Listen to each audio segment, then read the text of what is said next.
Hello, everyone, and thank you for joining us. We want to welcome you to the Essential Substance Abuse Skills webinar series.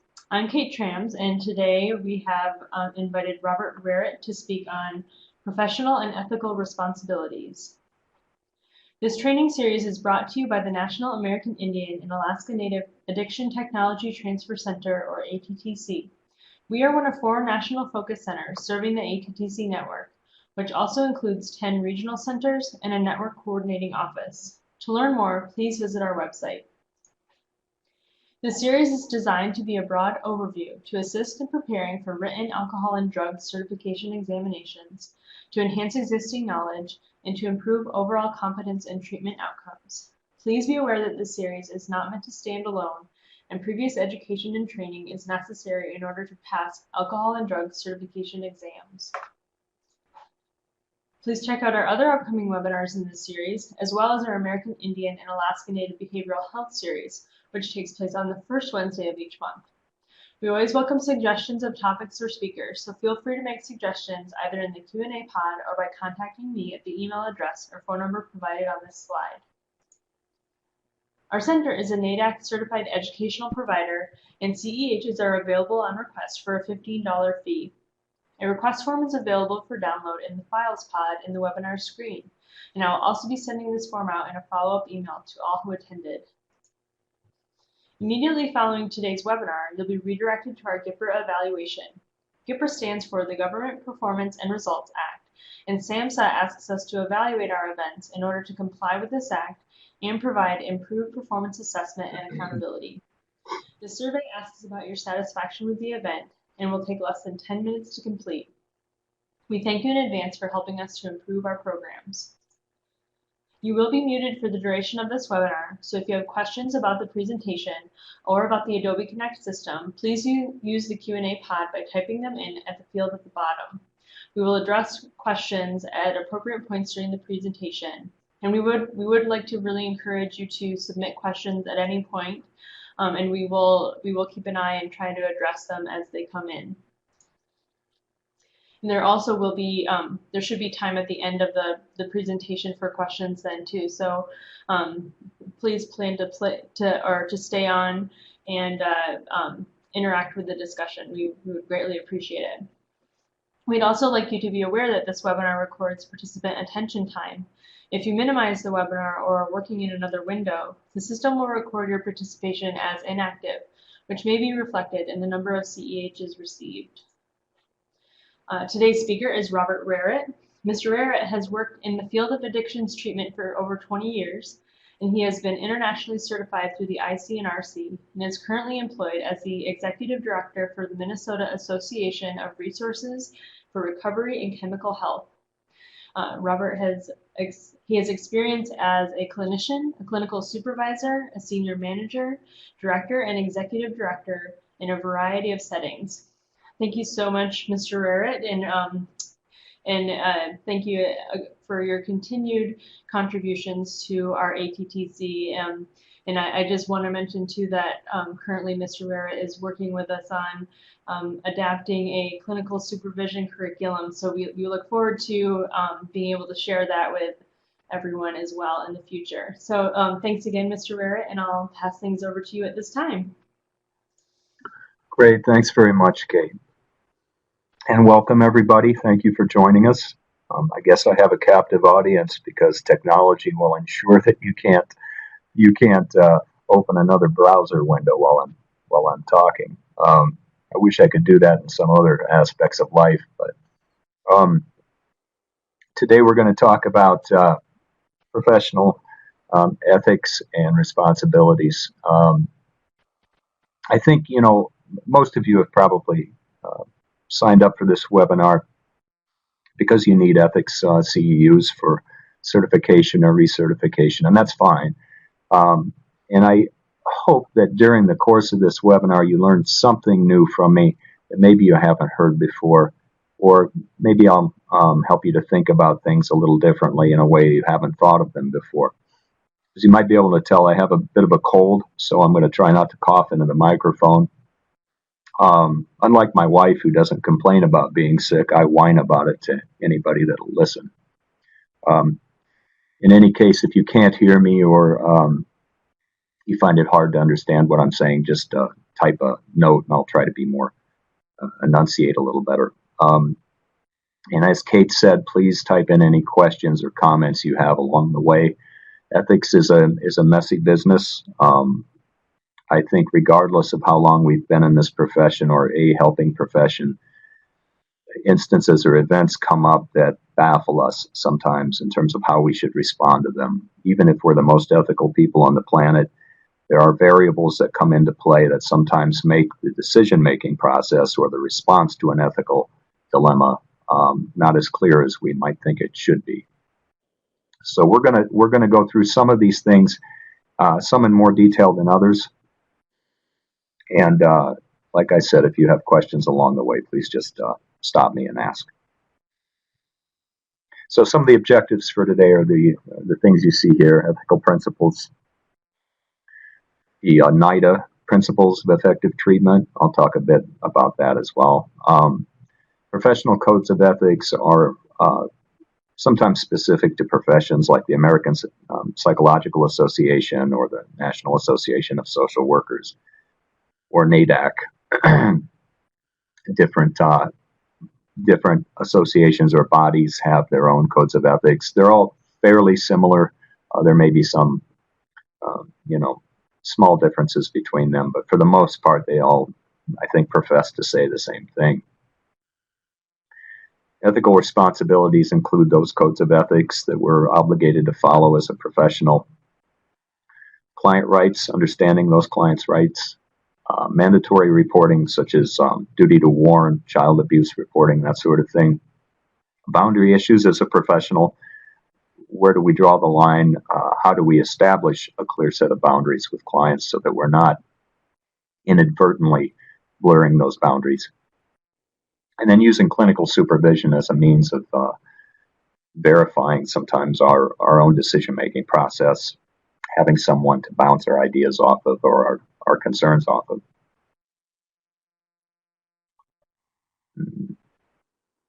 There we go. They're doing construction outside of my office. It's a little bit noisy. Here we go. Vocabulary is specific to this module. Morals, principles, ethical values, and scope of practice.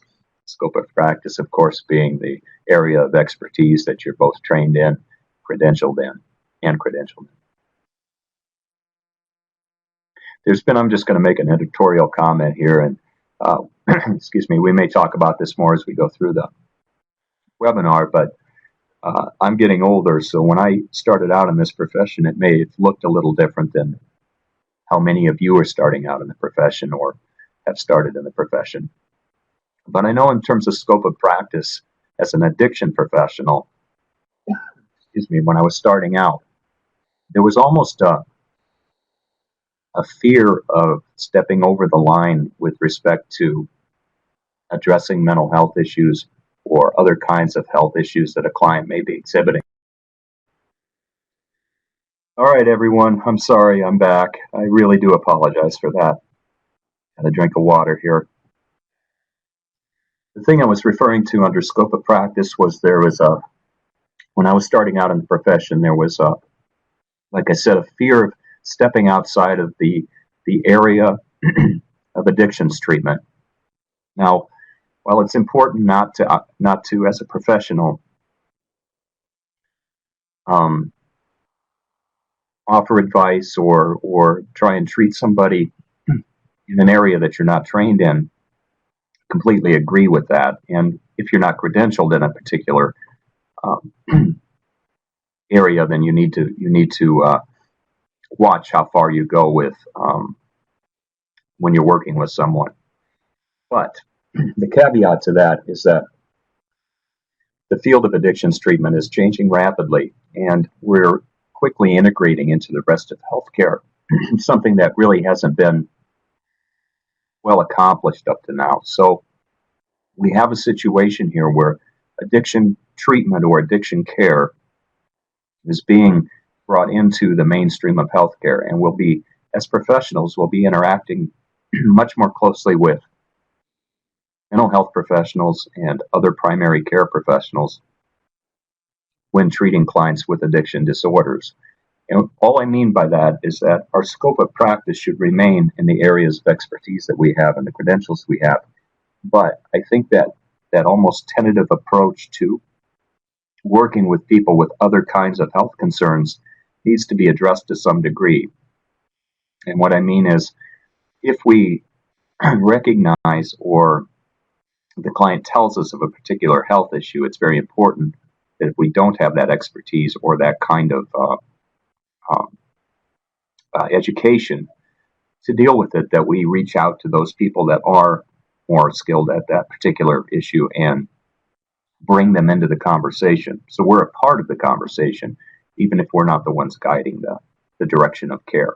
I hope that makes sense, but I think scope of practice will be somewhat, I don't want to say confusing, but somewhat of a changing principle as we move forward, simply because I think addiction professionals will have more of a broader role in healthcare, and will, as professionals, have to develop some knowledge and skills outside of the area specific to addiction treatment.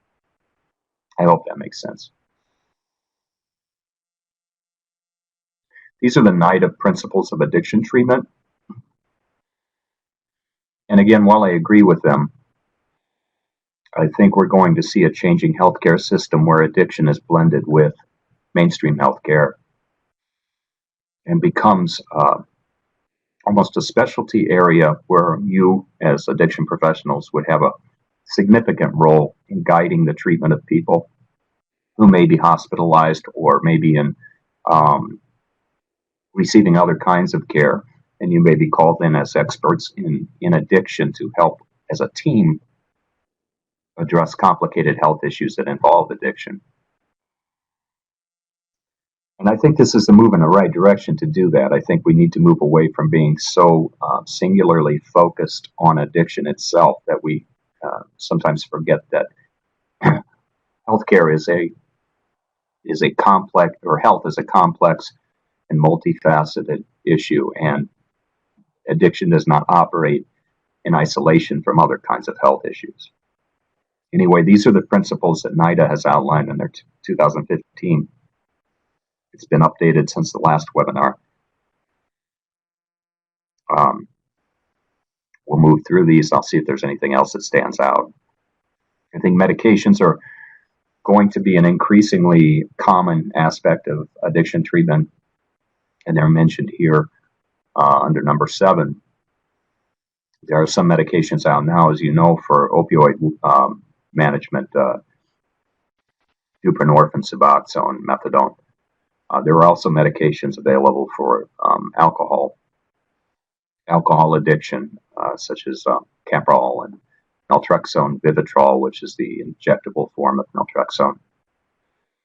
I think there's some promise here for medications to be an aspect of treatment for at least some individuals who could benefit from it. There's debate still in this field about the value of medications for treating addiction, or there's philosophical differences around that. We'll get into a way to resolve that when we talk more about informed consent. As it says under number 9, many drug-addicted individuals also have mental disorders. There's a high percentage of people with co-occurring disorders.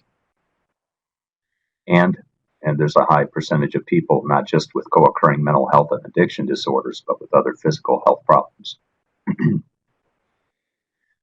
Life is very intertwined, and again, if you focus on one aspect of health, it's almost impossible to ignore the other areas of health that impact that particular disorder. So, detoxification is only the first stage of addiction treatment. It can also be introduced at any point in addiction treatment. If someone were to have a lapse and require detoxification, I would say that it's not a matter of starting the whole process over again, but detoxification, or withdrawal management as it's now called, would be an important way to stabilize that person and as quickly as possible get them back to a level of functioning that they were at before the lapse occurred.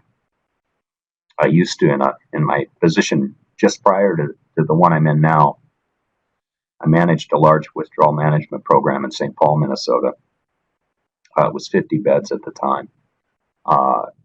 The complexity and nature of the health issues that people presented with was, well, it was similar, I think, to what you would see in an emergency room. Only the level of medical expertise was, or I should say the level of medical staffing was not comparable to an ER. So oftentimes ethical decisions that entered into this mix had to do with how do we treat this person given what we have to do or have at our disposal in an ethical and in a way that doesn't cause harm to them. And oftentimes it was decided that we couldn't treat them at that level of care and we needed to refer them to the hospital. But in any case, detoxification is an area of healthcare that is quickly merging with primary care and behavioral health. It's I think, a good foundation for the integration of those professions because it involves medical care and behavioral health care. And the last three are listed here. Treatment does not have to be voluntary to be effective. People that are compelled to enter treatment either by the legal system or family members do often make progress while they're involved in treatment.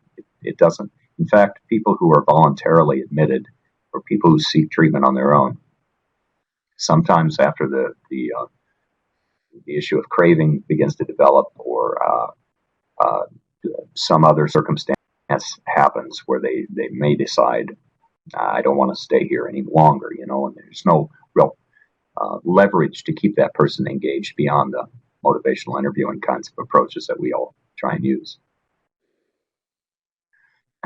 Drug use during treatment must be monitored continuously as lapses may occur. Addiction is a chronic illness. It's very similar in the way it operates as other chronic diseases, like diabetes or heart disease, things of that nature. People have a hard time sometimes conceptually comparing the two, but the way the disease progresses, the symptomology of it, and the severity of it as it progresses, very closely matches other kinds of chronic disease. So, as with other chronic diseases, like use diabetes as an example, people will oftentimes go off of their diet if they're diabetic, or they won't take their medication and their diabetes gets out of control and they have to go back to the hospital or the doctor and make an adjustment to either their behavior or their medication or whatever the problem might be. Addiction is very similar in that people, when the symptoms recur and people experience intense craving, they may use the drug again. Doesn't necessarily mean that anything has failed or you failed or anything like that. It's a nature of the disease that occasionally there are setbacks, occasionally there's remission, and hopefully there's long-term remission or abstinence that would eventually not include relapse. I think this last point here, number 13, it's our obligation to also, like I said, tend to the other healthcare needs of the individual. Testing for HIV, AIDS, hepatitis, and TB are certainly important, but also providing comprehensive assessments that look at the whole person and look at their whole health profile to see how addiction fits into that profile and what kinds of things that addressing the addiction can also influence, other areas of their health that could influence. So we'll talk a little bit about some of the definitions of terms, what it means to be professionally responsible, and the distinction between legal and ethical dilemmas. Scope of practice we talked about a little bit. Again, it's important not to operate outside of your scope of knowledge and credentialing, but at the same time be open to the idea that drawing someone else in with those other areas of expertise is oftentimes required while that person is in treatment. So concurrent treatment with the appropriate professionals involved. And that gets tricky with confidentiality laws, which I'll talk about. Here's just a comparison between some examples of ethical uh, dilemmas and legal dilemmas. Um, Obviously, when you're looking at law, you have to follow the law as best you can, at least in terms of interpreting it. Ethical dilemmas that can present themselves, like I said, it's not always self-evident that a thing is right or wrong. And one area that I don't think receives enough attention is the taking into account the belief systems of various cultures. That can have an impact on decision making and what determines what is ethical and not ethical. You have to keep in mind the law, of course, but with respect to maybe some other ethical decisions that you're making, that person's belief systems and values that go along with their culture can influence the way you make determinations around what is an ethical decision in this case and what is not. And they're not always legal concerns, obviously. It's like anything else, it's on a spectrum of magnitude. So some ethical decisions are fairly easy to make. Others require more of a process, thinking through them, consulting a supervisor, colleague, whatever your personal process might be. Personally, I've learned over the years that when an ethical dilemma that presents itself to me, I've learned not to react to it immediately unless there's a no time to think situation, which is rare. But in the event there's a little time to consider the dilemma, whatever it might be, I've learned not to react immediately, to gather as many facts as I can, and to run the situation by somebody whose opinion I trust, in order to come to some sort of decision around it that makes the most sense. So I would suggest, if you don't already do this, that you think about how would I approach an ethical dilemma, just conceptually. What's the process I should go through as I come to some sort of decision around it? And it always depends on the time frame that you have available to you. Sometimes you don't have the time to do that. Tarasoff versus Regents in the University of California is an example of a situation of duty to warn that wasn't where a person wasn't warned. This was a case where a man had feelings for a woman who didn't share those feelings. When she rejected him, he sort of devolved into depression and strange behavior, and eventually made the threat that he was going to kill her. He told his psychologist or psychiatrist that. Psychiatrist supervisor, I believe, told the psychiatrist not to report it, if I'm remembering this correctly. Anyway, the man followed through on his threat. He killed the woman, and neither the family nor anyone else, law enforcement, had any idea that this person had said these things. So there is a duty to warn in the event that there's a clear target. That is, that there's a specific target of the intent to do harm, and the person has the means to commit that sort of act. Again, using my experience at the detox center, if someone came in and they were intoxicated and they said, I'm going to go into my dorm room and build an F-16 and blow up Minneapolis, the chances of that happening are pretty slim. So you obviously wouldn't want to warn Minneapolis that this was possible. On the other hand, if somebody made a specific threat when they weren't intoxicated, or even if they were, and they appeared to have the means to carry out that threat, then there might be a situation there where you had a duty to warn the individual, possibly law enforcement, depending on the circumstances. But we have a duty to protect an individual from harm if we have significant reason to believe that person may be in harm. Hope that makes sense. Well, ethics is pretty straightforward. You be good, do good, and above all, do no harm. And you would think that that'd be the end of the discussion, and that's all we have to know. But like I said, it gets more complicated, as many of you, I'm sure, know in your practice. It's not always that clear cut. But those are the things we should strive for, of course. Depending on where you work or what profession you work in, there's going to be a code of ethics that applies to you. It could be NADAC, it could be the APA, or it could be National Association of Social Workers, like I said. Whatever the particular code of ethics is that you adhere to, you should understand it. You should read it if you haven't, and ask questions for any areas that are unclear. You have to always adhere to federal and state laws, agency regulations. You have to interpret and apply the information, which is where it gets sticky sometimes. We had, I'm sorry to keep using examples from the detox center, but it was a great place for examples like this.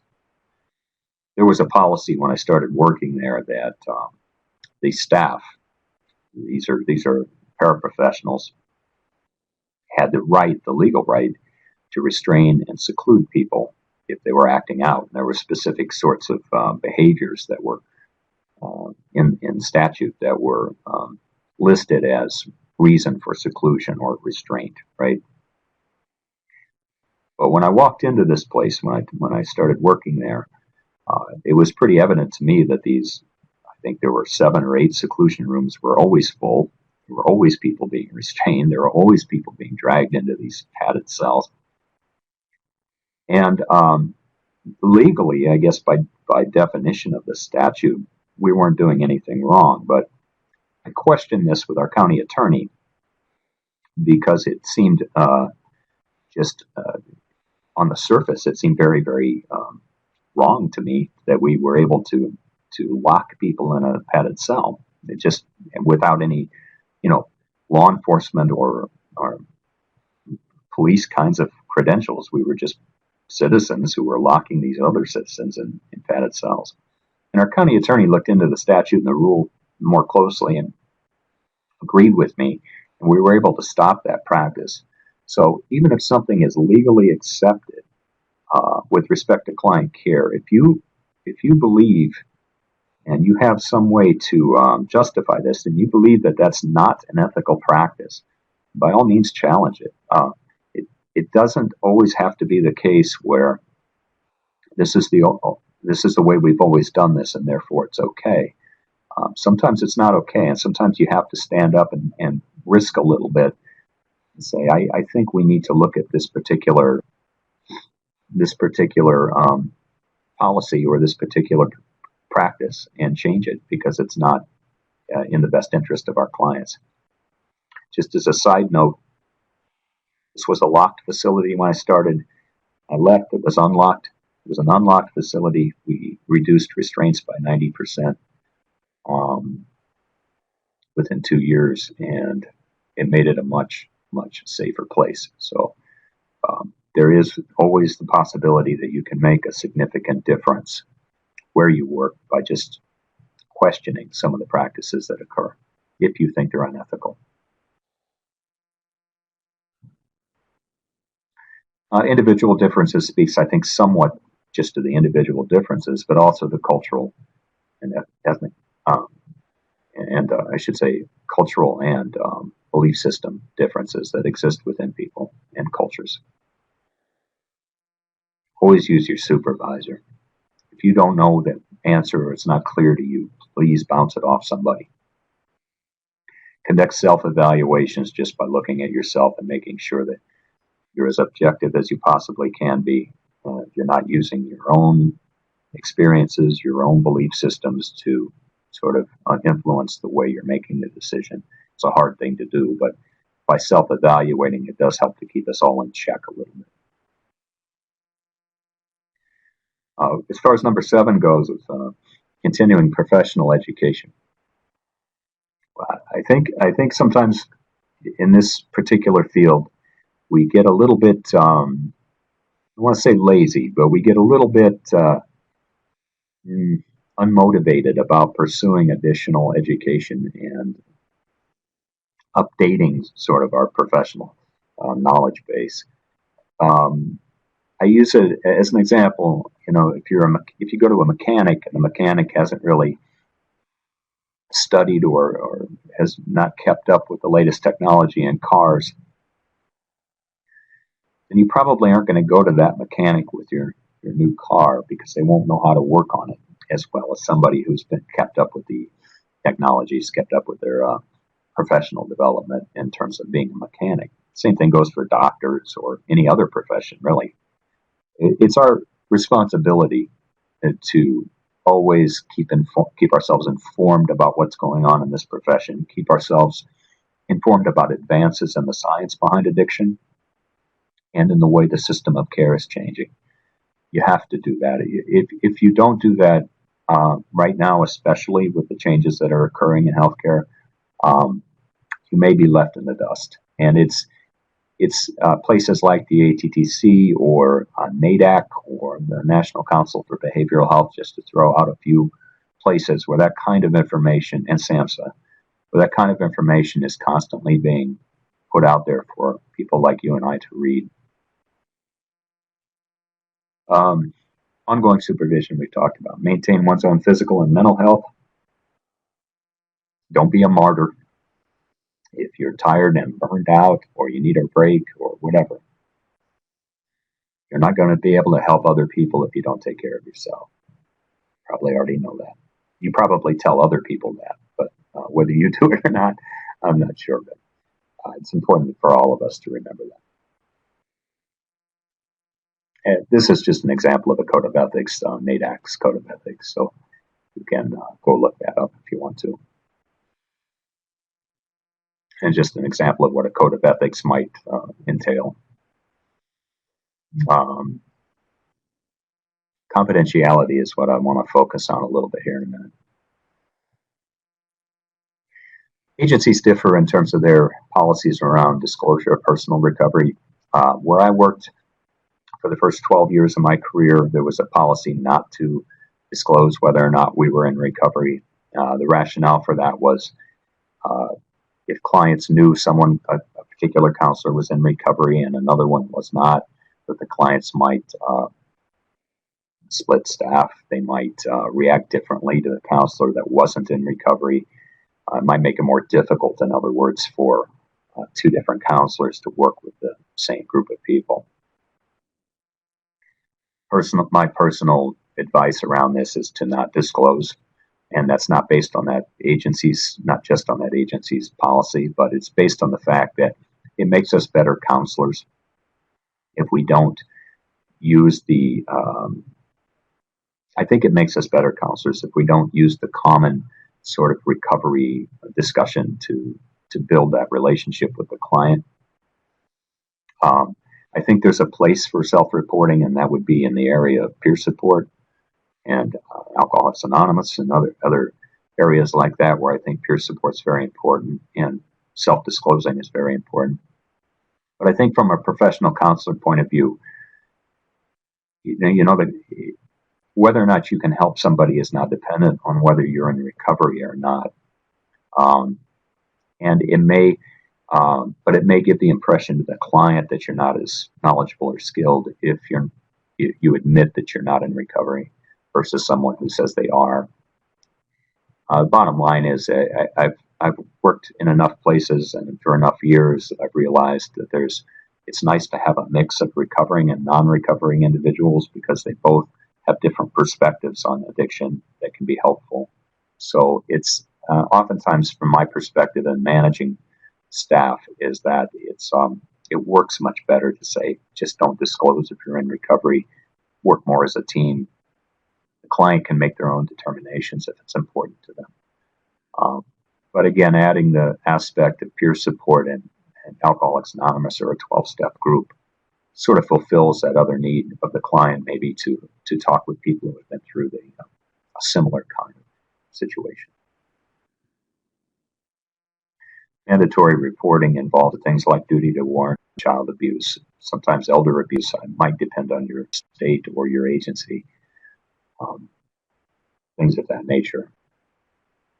I would always, in the case of a mandatory reporting situation, I would always run it by a supervisor first, though. And there's, you have to keep each other in check. If there's an ethical violation that you believe someone's committed, again, I would talk to a supervisor, but there are ways in which you can file ethical violation or complaints. Sometimes it's not often, but sometimes there's a bad apple in the group, and that's not good for our profession. It's certainly not good for the clients they serve. Client rights. Certainly don't want to discriminate. Again, that's where you have to keep your own beliefs in check, your own values, your own experiences, so that we don't let those things influence how we treat people or what we expect from them, for that matter. You have to be competent by staying informed. Informed consent, real quickly, informed consent is something we should all be doing anyway. But when a client's petitioning for care somewhere, when they come to any of our agencies and they say, I have an issue with, say, heroin, and I'm addicted to heroin, I need some help.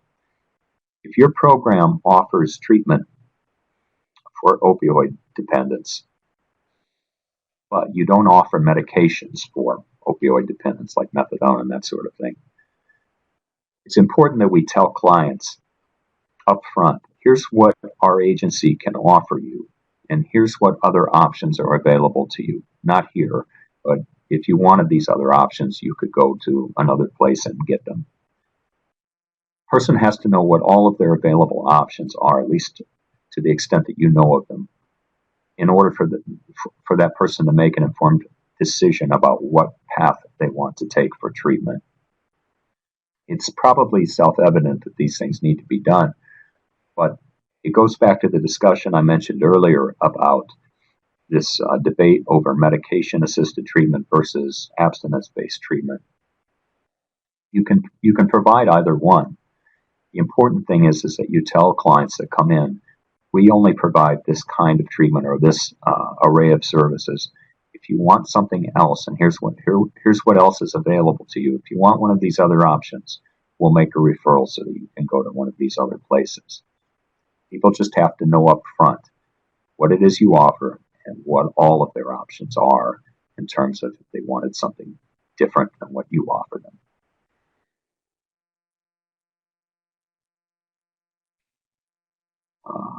Be knowledgeable about it. Well, some of these things I don't think require too much explanation. Boundaries applies to avoid personal issues.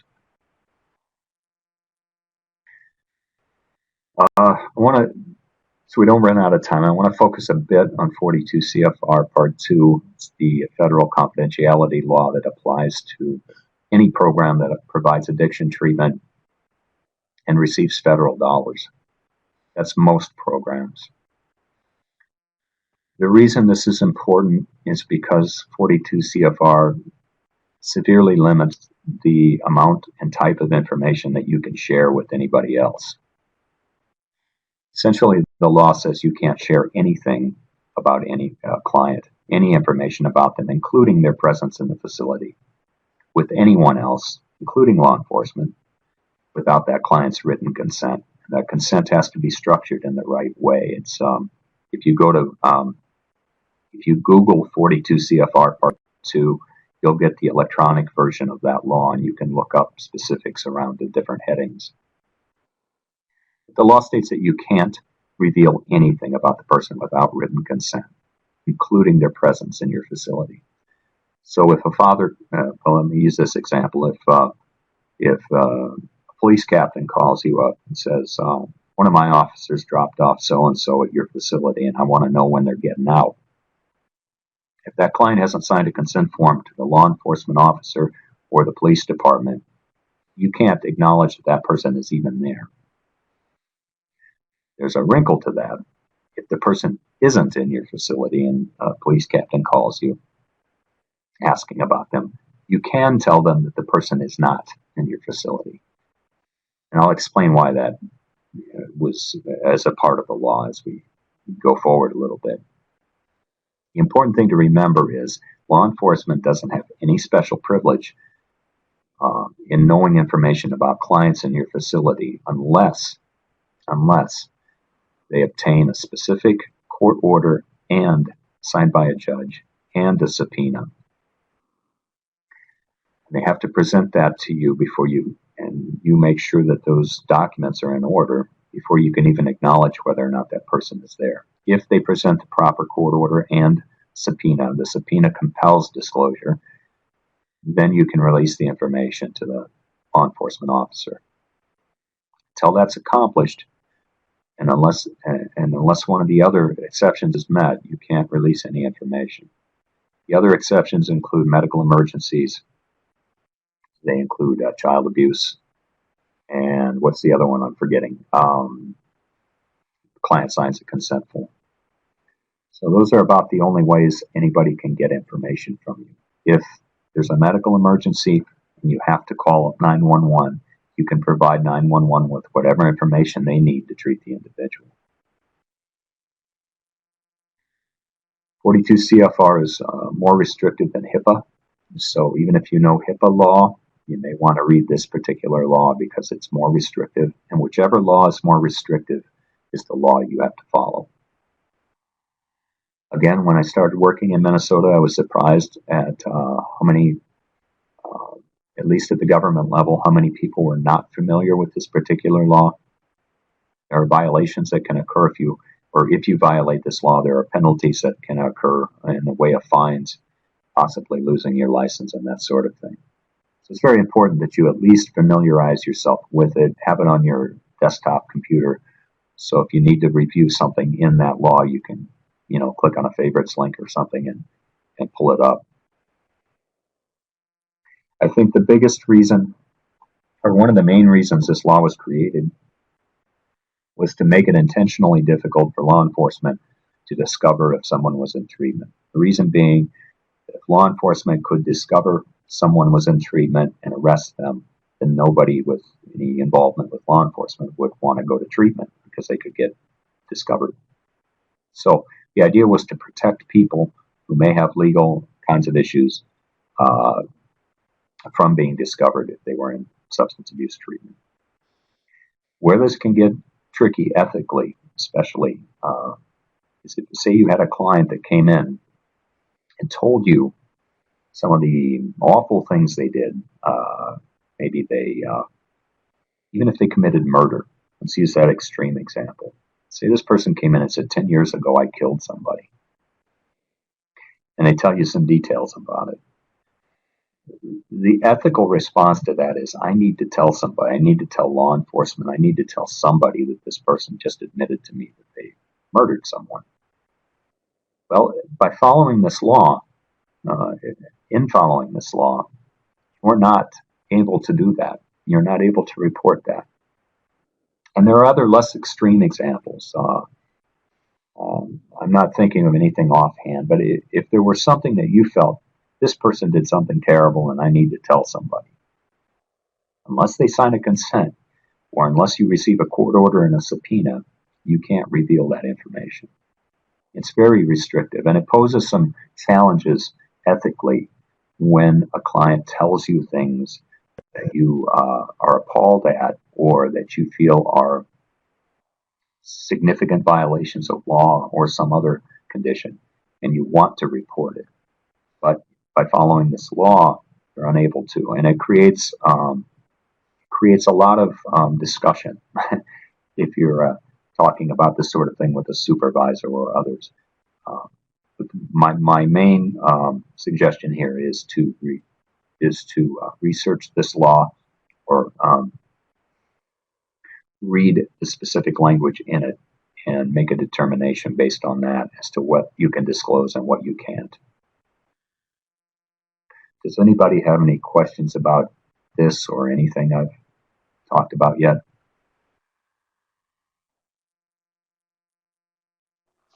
And I'll just remind someone as we take questions that you need to type the questions into the Q&A pod. The spot to type it in is at the very bottom of that window. and it's just to the right of the presentation. If you have your presentation in full screen, you'll want to exit out of that by clicking that full screen button again. We do have a question from Amy. She says, someplace in my past trainings, etc., I was told to advise those at the initial meeting that I am a mandated reporter. Do you think that is appropriate? Yes, yeah, that's a good point. Yes, you do need to say that to people so they know up front that you're mandated to report certain things. Yes, good point. And Bob, I had a question. When you were giving the example about being at the detox center, and you spoke about reducing the number of um, seclusions, and that Yep. that made it you well. I think you made a comment that made it safer, and I wanted to ask you what you meant by that. How was it safer with reducing the number of seclusions? Let me tell you, when I made this suggestion at the facility that we needed to reduce or eliminate the use of seclusion and restraint, the immediate reaction from the staff, and I had roughly 50 employees, was almost universally, that'll never work, we'll all get hurt. There's no way to do that safely. This population needs to be oftentimes restrained because of their behavior. That was the reaction I got. It's a good point, and I'm glad you brought it up, Kay, because this isn't something that you can just all of a sudden stop and say, we're not going to do this anymore. That would be dangerous to do that.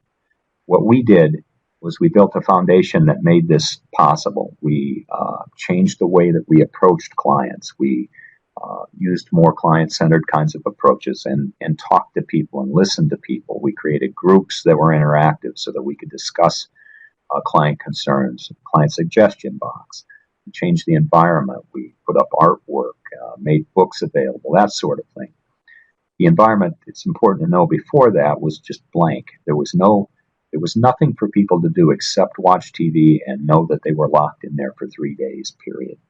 So what unlocking the facility did to make it safer, I think, is when people came in for admission, they weren't being told, you're going to be here for 3 days, so get used to it. Because that automatically set up a contentious kind of relationship with the staff. And they became combative. Oftentimes it was good reason. I mean, they were picked up as a college student, say, for public intox and put into this institutional detox setting for 3 days with people who were oftentimes chronically addicted. And, it didn't make any sense. But you had situations where people were trying to escape, like it was a jail, which it essentially was. And when you put yourself in that position, you have not just a contentious relationship, but you have people trying to find ways to get out of there, and then you have staff under the assumption that they need to stop them. So you have a very much a public safety function that you're fulfilling at that point. When I said we were going to reduce restraints and seclusion, we had to go about that from multiple angles. We had to ease into it a bit. So it wasn't just a question of saying, don't do this anymore. It was a question of helping the staff to learn how to work with clients differently. It was informed consent for clients saying, you're not locked in here. Let's work with you so that we can help you.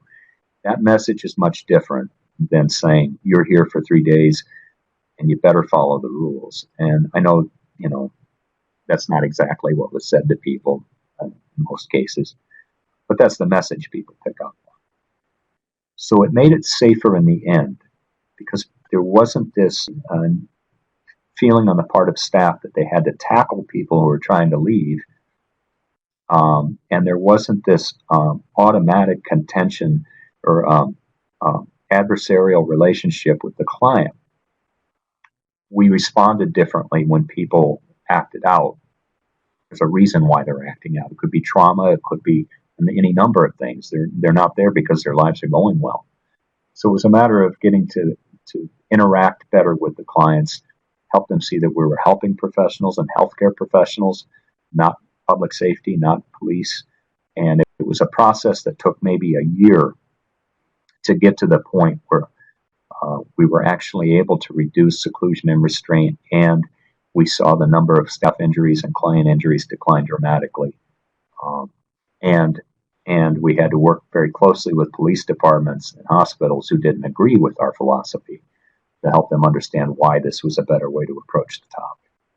So I hope that helps. Yeah, that's great. Thank you so much.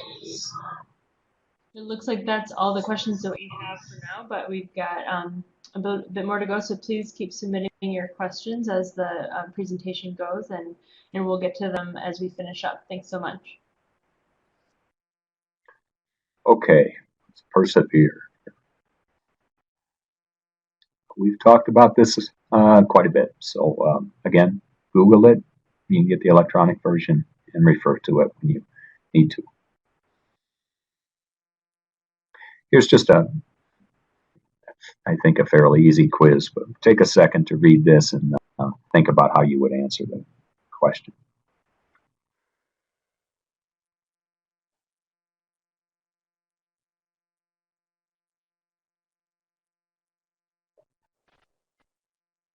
All right. Yes, it'd be give the doctor only the information that is requested. Something a lot of counselors don't know is that even if a client signs a consent to someone, you still have the option of not releasing every bit of information that's being requested. You have to think about the client's best interest, and if releasing certain information that isn't relevant to what the person needs, the person who's asking for it needs, it's completely not relevant to what they're asking for, you don't need to release it. You have to think about the client's well-being and why the information is being requested, and match what you release to those kinds of conditions. So a release doesn't mean a consent to release information doesn't mean you have to release it. It means you've got permission to release it. Sometimes the requests for information that come to agencies are very general. We want all the health information from this client. We want all the legal history.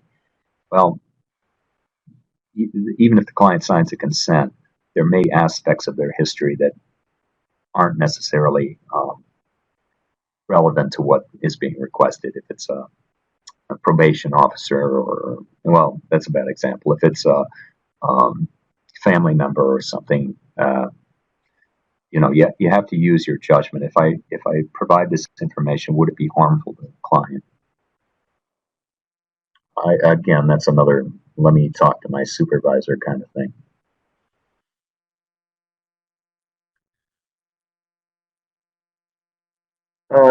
We've kind of covered this. Let me just keep going here. On the boundary side, the only thing I would say around boundaries with respect to ethical behavior on the part of a counselor is just make the boundaries very clear. Sometimes clients will, for whatever reason, be attracted to a counselor or see them as a savior of some kind, and therefore, push the professional boundary a little bit, wanting to get to know you better because they like you. I mean, it's a genuine kind of oftentimes situation. But as a clinician, you have to remain professional and let the client know in a kind and clear way that this is my profession, this is my job, and there are certain boundaries too which I can't cross. However you would say that in a kind way to somebody, just to let them know up front, these are lines that we can't step over. Competence and integrity are just things that we should all be doing. We should all be concerned with in our own profession to make sure that we're good at what we do and that we do what we say we're going to do. These are some of the definitions that were mentioned early on in the presentation. Non-maleficence is not causing harm. Beneficence is attributing to the good of the client or the well-being of the client. This justice definition, I didn't write this, and it was a little confusing to me when I did read it. I would reframe that as social justice and just ensuring that you are advocating for the best interest of the client, regardless of their differences, their backgrounds, whatever the case may be. Whether you like them or not shouldn't play into it. Social justice implies that we're treating everyone in an equal way with an equal amount of enthusiasm. It's a difficult thing to adhere to sometimes. And fidelity is a part of that as well, that we treat each client with the same considerations.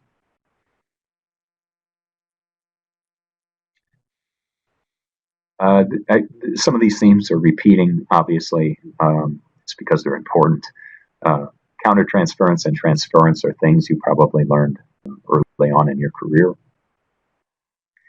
It's easy for a client to remind us of someone we like or don't like, and it's just as easier for the client to have that same sort of reaction. We aren't always aware when a client, through countertransference,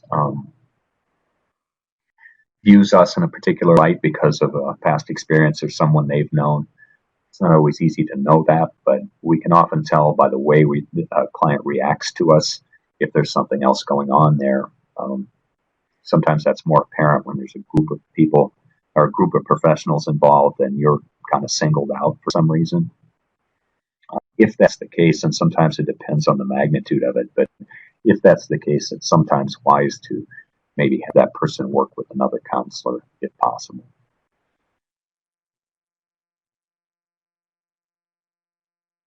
You don't ever want to have a dual relationship with a client where you're, hiring them to mow your lawn or something. These are, I think, pretty self-evident, but certainly it's, certain communities are very tight-knit, and sometimes it's almost impossible in a small community not to know the people that are coming in to get help. So there's, it's almost unavoidable that you have some knowledge of them and vice versa. And it becomes a little more, sometimes, I don't want to say informal in terms of the relationship between the counselor and the client, but you have to be very careful not to let that interfere with your professional responsibilities to the client, and let them know up front, if it's that you're aware, or I should say, let them know up front that if they have any problem with you being their counselor because they know you or something, that you make arrangements if possible not to be their counselor, or just come to a understanding that I won't release any information about you to anybody. I won't talk about our counseling session with anybody outside of this room other than my supervisor colleagues.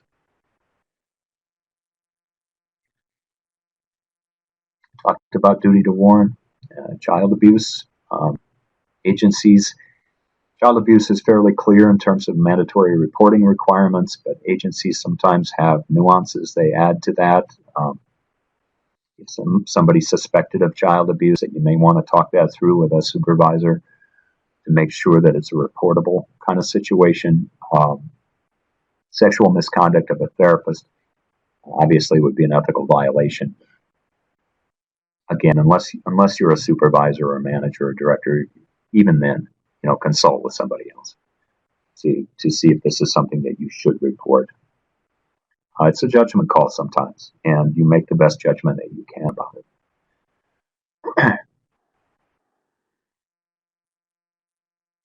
Just some tips on using supervision.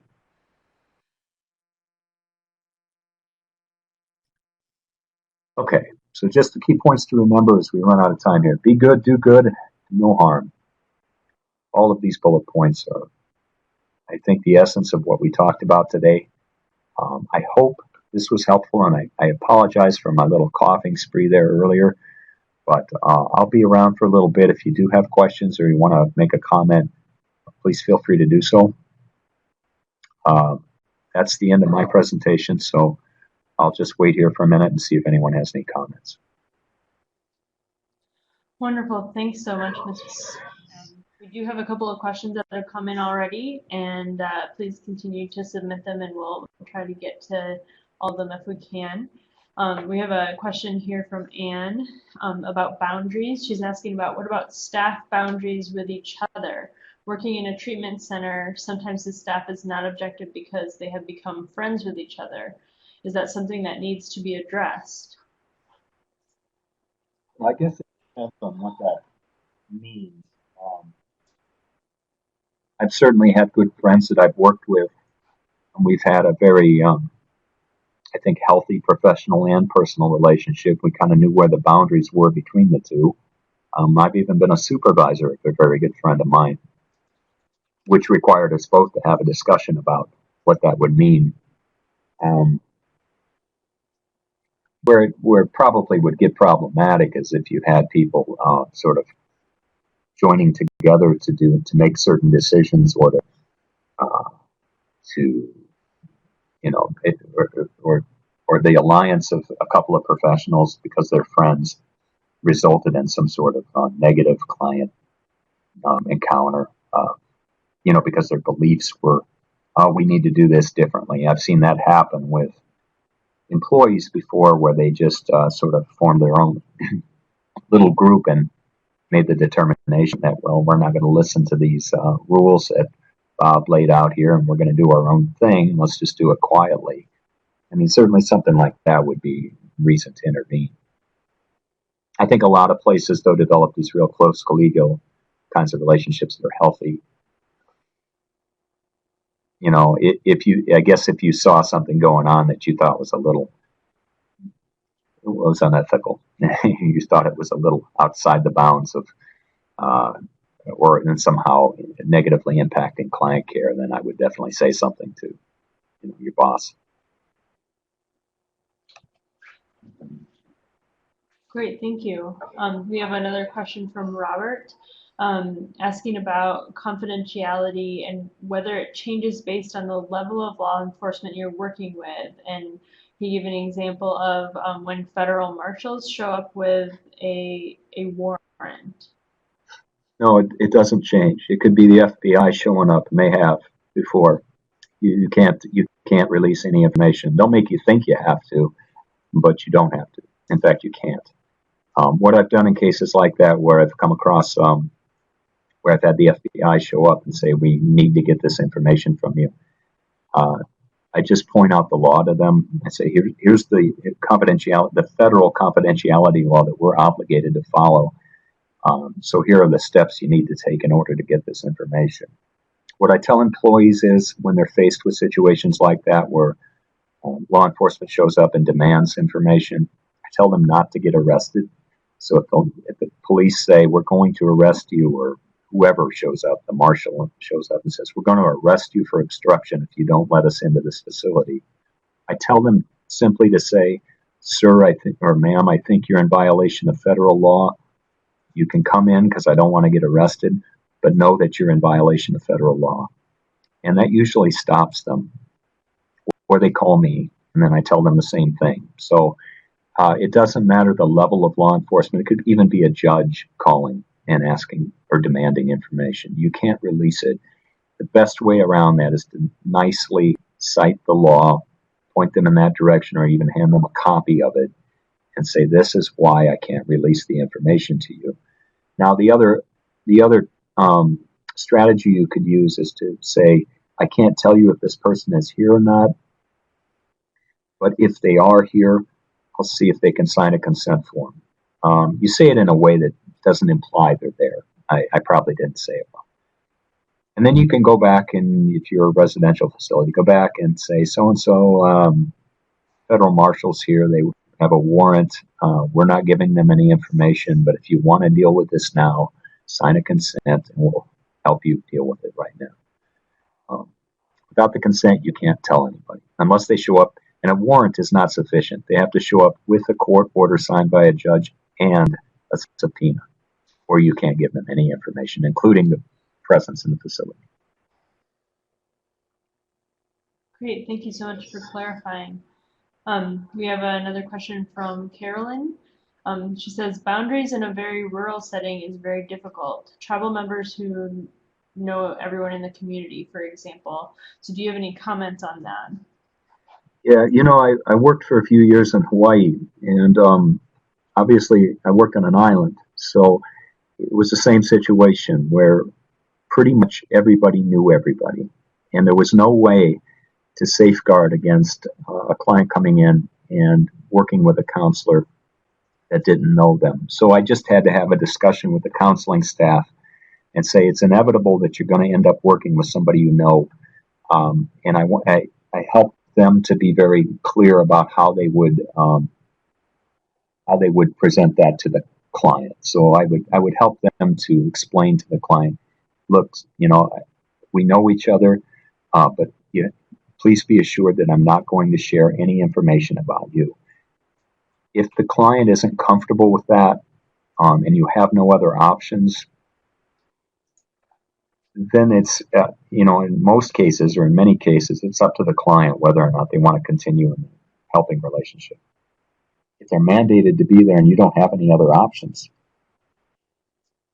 that's about my best advice, is to say, and you can, have your director or supervisor also talk with the client. Say, we're obligated by federal law not to reveal anything about you, even if we know you. That's about the best you can do, and that's a tough situation that comes up a lot when I work with Native American communities, because it's oftentimes a situation. I'm sorry, that's the best answer I can give to that. Great, thank you. Looks like that's all the questions that we have for now. So I will just remind everyone that we will be sending a follow-up email, which will include a link to the recording of this webinar, and also the survey, which if you do not get redirected to the survey as we close, just look for that in the email. And the CEH request form and handouts of the presentation will also be included. And with that, we just want to thank everyone for joining us. And I just want to thank Mr. Rara again for bringing us his expertise and experience in this area. It's been wonderful to have you with us. And yeah, I just want to give you one more chance if there's anything final you'd like to say.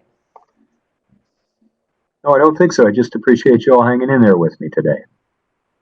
Wonderful. Thanks so much. And with that, we will go ahead and close out. And I will, I just wish everyone a great day. Thank you.